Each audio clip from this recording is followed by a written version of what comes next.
Radio jockey ने रात्रिकालीन अंतिम सभा समाप्त करते हुए उस दिन बहुत अजीब सा एक सवाल पूछा।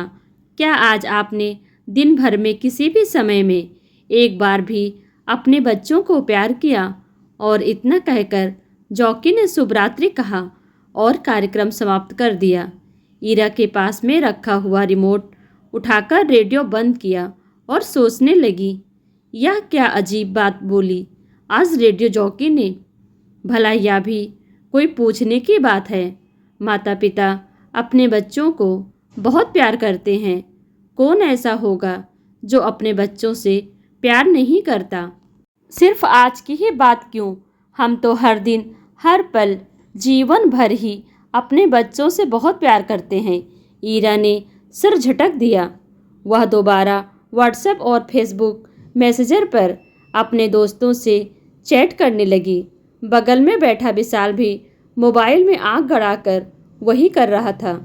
आज के आपाधापी वाले युग और अस्त व्यस्त जीवन शैली ने रात की नींद भी छीन ली है।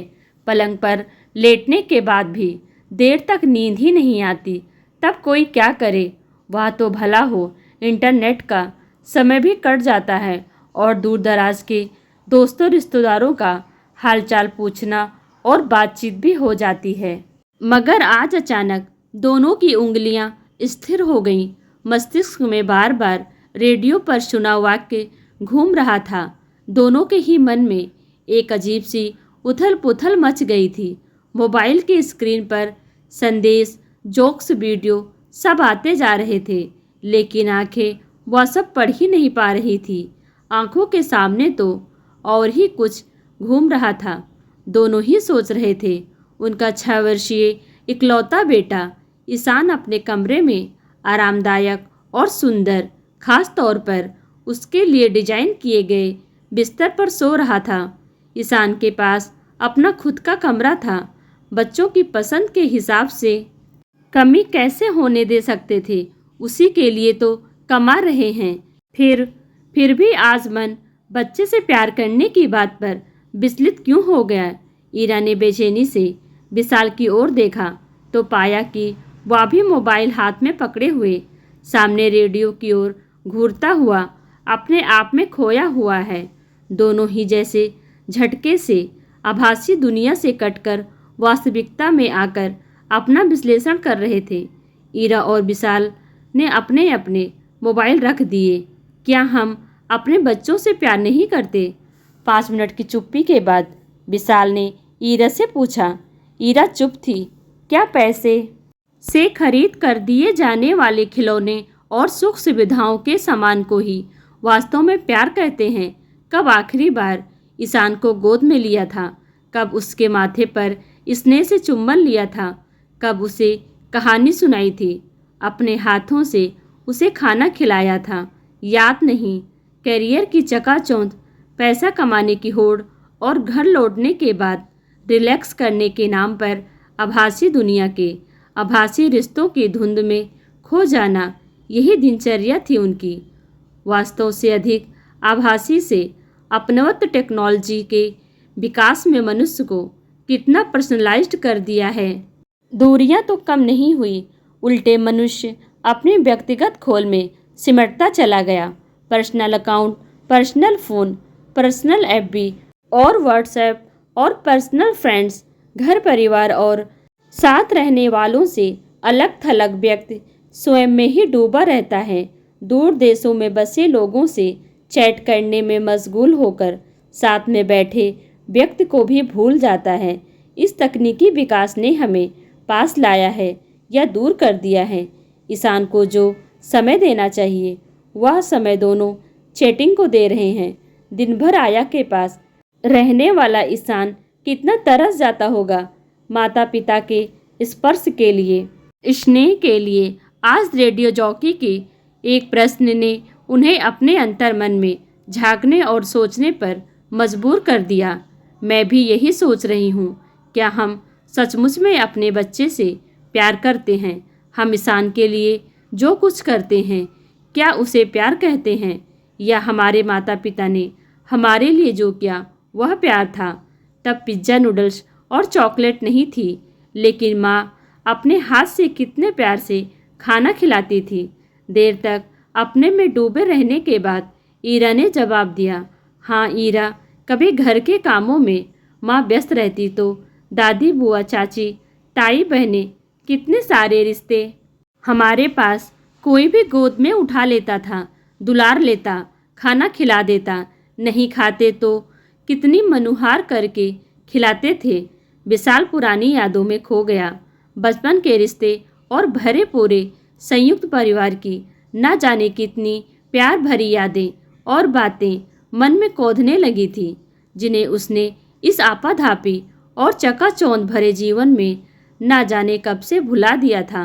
ईरा को भी याद आया वह नानी, दादी, मौसी, बुआ का प्यार से गोद में बिठाकर खाना खिलाना। शादी होने तक कभी याद नहीं ईरा को कि उसने अपने हाथ से अपनी थाली परोसनी पड़ी होगी। दादी नहीं तो माँ हमेशा उसकी थाली लगाती और उसका खाना खत्म होने तक उसके साथ बैठती। लेकिन ईशान, उसे ममता की छाँव में सहेजने वाला कौन है? उसके पास तो सख्त अनुशासन में रहने वाली नैनी और एक ट्यूटर है बस। नैनी की सख्त भावभंगिमा से डरा हुआ बच्चा कैसे अपना खाना खत्म करता होगा, और ऐसे डर के खाया हुआ खाना क्या पोषण दे पाता होगा उसे? तभी तो इतना सब होते हुए भी कैसा मुरझाया हुआ और उदास सा लगता है वह। आजकल के बच्चों का जीवन सच में समृद्ध है क्या? क्या समृद्धि सिर्फ पैसों से ही होती है? विशाल जब छोटा था तब मोहल्ले के बच्चों के साथ खेलते हुए किसी बात पर उसकी कहासुनी हो गई थी। तब उम्र में उससे 2-3 साल बड़े 2 लड़के उसे मारने उसकी तरफ बढ़े। विशाल के तो डर के मारे पैर ही जमीन से चिपक गए, वह भाग भी नहीं पाया। तभी पीछे से उसके बड़े भैया, जो काफ़ी हट्टे कट्टे थे, आकर उसके साथ खड़े हो गए और उन्होंने उसका हाथ थाम लिया। सुरक्षा और विश्वास का कैसा गहरा और स्नेहपूर्ण आश्वासन था भैया के स्पर्श में कि विशाल का सारा डर एकदम से छूमंतर हो गया। भैया को देखते ही दोनों लड़के भाग गए। क्या ईशान के पास सुरक्षा और वैसा प्रेमपूर्ण आश्वासन है? क्या महंगे खिलौने और वीडियो गेम उसे वो एहसास दे सकते हैं, वह सुरक्षा दे सकते हैं? आज तक उन दोनों ने क्या, आजकल के अधिकतर माता पिता ने इस पहलू के बारे में कभी नहीं सोचा होगा। उनकी भावनाओं की नदी तो कब की बहना भूलकर शांत स्थिर जलाशय में तब्दील हो चुकी थी, बल्कि सच कहा जाए तो सूखी चली थी। लेकिन आज आरजे के एक प्रश्न ने उस स्थिर जलाशय में फिर से तरंगे उठा दी थी। उन्हें माता पिता के रूप में अपना विश्लेषण और मूल्यांकन करने पर मजबूर कर दिया था। मोबाइल पर लगातार मैसेजेस की बीप आ रही थी, लेकिन दोनों का ही मन नहीं लग रहा था कि मैसेज बॉक्स ओपन करके पढ़े और जवाब दे। विशाल ने अपना फ़ोन साइलेंट पर करके एक और रख दिया। आज सुबह ईशान कुछ कागज़ दिखाने आया था। मैं फ़ोन कॉल पर था तो देख नहीं पाया। इशारे से उसे कह दिया था। तुम्हें दिखाने को क्या था वहाँ? कुछ स्कूल की तरफ से नोटिस वगैरह था क्या? विशाल को अचानक याद आया। नहीं, कह रहा था कि कुछ उसने बनाया है। ईरा सकुचाती हुई बोली। क्या बनाया है? विशाल ने उत्सुकता से पूछा। मैं देख नहीं पाई, ऑफिस जाते हुए जल्दी में थी। ईरा झूठ बोलकर असली बात छुपा गई। किस मुंह से कहती कि ईशान बहुत उत्साह से उसे कागज़ पर कुछ बनाकर दिखाने आया था। माँ देखो ना, मैंने क्या बनाया है। लेकिन ईरा जब ऑफिस में मिले प्रमोशन की खबर पर एफबी पर आए बधाई संदेशों को पढ़ने और उनका जवाब देने में व्यस्त थी। उसने उस समय देखा तक नहीं कि बच्चा क्या देखने को उससे मनुहार कर रहा है। ईरा की माँ ने क्या उसे इस तरह से उपेक्षित किया था कभी? माँ कितनी भी व्यस्त क्यों ना रहती थी, लेकिन ईरा या उसके भाई बहन की बातें हमेशा सबसे पहले सुनते थी। भले ही कितनी भी साधारण सी बात क्यों ना हो, पर माँ उस पर पूरा ध्यान और समय देती थी। फिर आज की पीढ़ी की प्राथमिकताएं क्यों बदल गई? कब और कैसे बदल गई। ईशान जब भी पास आने की कुछ कहने की कोशिश करता, दोनों ही उसे झिड़क देते। क्यों इतने आत्मकेंद्रित हो गए वे। विशाल और ईरा के मन भारी हो गए। संयुक्त परिवारों की परंपरा टूट गई तो बच्चों से वैसे ही सारे रिश्ते टूट गए और अब तो माता पिता भी विमुख हो गए। तो बच्चा स्नेह के लिए आखिर किसका मुंह ताकेगा। दोनों उठकर ईशान के कमरे में चले गए। ईशान एक टेडी से चिपक कर सो रहा था। उसने टेडी बियर का एक हाथ अपने ऊपर रखा था और उसके गले से ऐसा चिपका हुआ था जैसे बच्चा माँ के गले से चिपकता है। सोते समय पलंग पर तकिए के पास एक कागज़ पड़ा था। विशाल ने कागज़ उठाकर देखा। आड़ी तिरछी रेखाओं से ईशान ने एक चित्र बनाया था। एक पलंग पर माता पिता के साथ बीच में सोया बच्चा।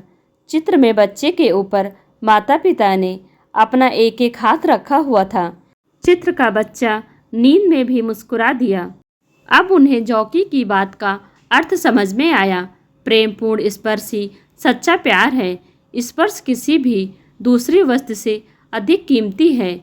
हाँ, अब वे दोनों आज से अपने बच्चे से सचमुच ही प्यार करेंगे, गले लगाएंगे, अपने हाथों से खाना खिलाएंगे। कितना सुख मिल रहा है उसके नाजुक ममतामयी कोमल स्पर्श में। उस रात बड़े सालों बाद दोनों को बड़ी गहरी नींद आई। मन ही मन उन्होंने रेडियो जॉकी को धन्यवाद दिया और कहा, हाँ, आज हमने अपने बच्चे को प्यार किया और हर दिन हर पल करेंगे।